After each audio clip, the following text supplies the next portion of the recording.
26শে March বাংলাদেশের স্বাধীনতা দিবসে নির্লজ্জের মতো এরা ফুল দিতে যাবে। এই জামাত ইসলামের নেতাকে দেখা যায় প্রবাসীর স্ত্রীর ঘরে গভীর রাতে। আমরা তো ভেবেছিলাম সে পেডোফিলিয়ার রোগী, বাল্যকামিতা বা শিশুকামিতা ভুগছে, এখন দেখি সে সমকামীও। সম্প্রতিকালে আমরা দেখলাম এই জামাতের আমির চুম্মা শফিক কি করলো, এক যুবকের ঘাড়ে চুমু দিয়ে বসলো, তারপর আবার বিদেশি কূটনীতিককে জড়িয়ে ধরে সে কি অবস্থা। যারা বাংলাদেশটাই চাইলো না, বাংলাদেশের বিরোধিতা করেছে সব সময়, তারা এখন চাইছে বাংলাদেশের ক্ষমতা, বাংলাদেশের মসনদ। যারা 1971 সালে আমার বাংলাদেশের আমার স্বাধীনতার বিরোধী পক্ষ ছিল, যারা সব সময় রাজাকারের ভূমিকা পালন করে ঘর থেকে মাদেরকে বোনদেরকে টেনে হিচড়ে ওই পাকিস্তানি হানাদার বাহিনীর হাতে তুলে দিয়েছিল, তারা এখন নারীর সম্মান নিয়ে সম্ভ্রম নিয়ে কথা বলে। তারা বলে নারীরা যারা কর্মজীবী তারা নাকি পতিতা। এই জামাত ইসলাম তাদের কোনো ধর্ম নেই, এই মুনাফেকের দল তাদের কোনো ধর্ম নেই, তাদের কথার সাথে কাজের কোনো মিল নেই। তারা অন্য দেশের ঈদ উপহারকে নিজের নাম দিয়ে চালিয়ে দিতেও দ্বিধান্বিত করে না। এই জামাত ইসলাম নামের সাথে ইসলাম নামটা বাদ দিতে হবে, কারণ ইসলাম নামটাকে ব্যবহার করে এরা রাতকে দিন, দিনকে রাত করে ফেলার চেষ্টা করছে। বাংলাদেশের মানুষ ধর্মপ্রাণ মানুষ, এই ধর্মপ্রাণ মানুষকে তারা ইসলামের কড়িকাঠি নাড়িয়ে যা ইচ্ছা তাই করে বেড়াচ্ছে। এই সকল জামাতি নেতাকে দেখা যায় বিধবার ঘরে, গভীর রাত্রে বিধবার ঘরে কি করতে গিয়েছিল? জান্নাতের টিকিট বিক্রি করতে গিয়েছিল। এই জামাত ইসলামের নেতাকে দেখা যায় প্রবাসীর স্ত্রীর ঘরে গভীর রাতে।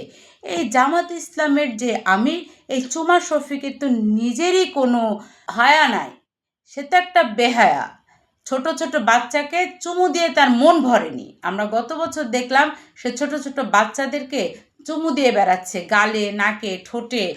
তখন এরা ইসলামকে ব্যবহার করে বলে যে ইসলামে চুমা দেওয়া সুন্নত, আমাদের নবীজি দিতেন।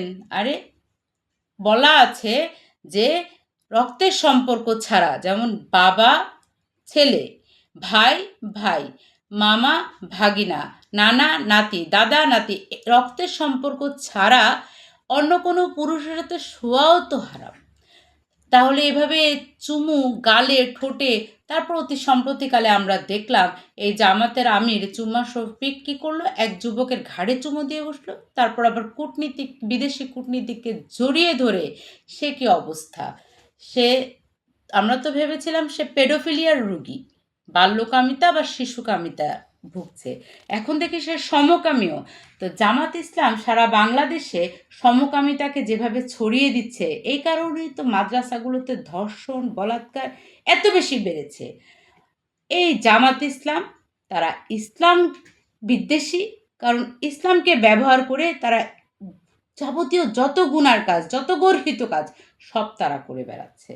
আর এই জামাত ইসলাম যারা 55 বছর পর্যন্ত বলেছে জাতীয় স্মৃতিসৌধে বা শহীদ মিনারে ফুল দেয়া শিরক, এরা 26শে মার্চে ফুল দিতে যাবে। যেভাবে আমরা দেখেছি 21শে ফেব্রুয়ারিতে তারা ফুল দিতে গিয়েছিল, এবার 26শে মার্চ বাংলাদেশের স্বাধীনতা দিবসে নির্লজ্জের মতো এরা ফুল দিতে যাবে। এটা নাকি বিরোধী দলের প্রধানের দায়িত্ব মনে করে ফুল দিতে যাবে। জনগণের উচিত এদের গালে গালে জুতা মারা। যারা বাংলাদেশটাই চাইলো না, এরা এখন সংসদে বসে। এরা আমার জাতীয় সঙ্গীত যখন বাজে তখন উঠে দাঁড়ায় না, অথচ পাকিস্তান থেকে ছাত্র নেতাদেরকে নিয়ে এসে সবাই মিলে দাঁড়িয়ে পাক সরজমিন সারবাত গায়। অথচ জাতীয় সঙ্গীত আমার সোনার বাংলাদেশ আমি তোমায় ভালোবাসি যখন গায়, তখন এরা চুপ করে বসে থাকে। আর দাঁড়ায় যখন, বাধ্য হয়, তখন হাতে গাদ্দার লেখা প্লাকার্ড নিয়ে দাঁড়ায়।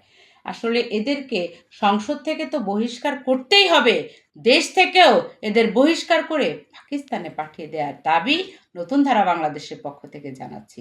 আসুন আমরা সবাই সত্যের পথে ঐক্যবদ্ধ হই, একটি সত্যিকারের সোনার বাংলাদেশ বিনির্মাণ করি, যেখানে ধর্ম এবং মানবতা পাশাপাশি চলবে, দেশ হবে সুন্দর। দেশে দেশে সবার সাথে দ্য নিউজ।